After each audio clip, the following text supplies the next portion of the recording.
The lithium battery for AIDC is not a choice, but a must. For example, for a 60 megawatt data center, lead acid will need 3,000 kilometers.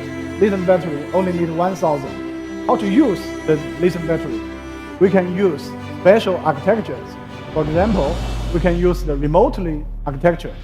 We put the lithium battery isolated from the IT building. So even some accidents, it will not hurt the IT building.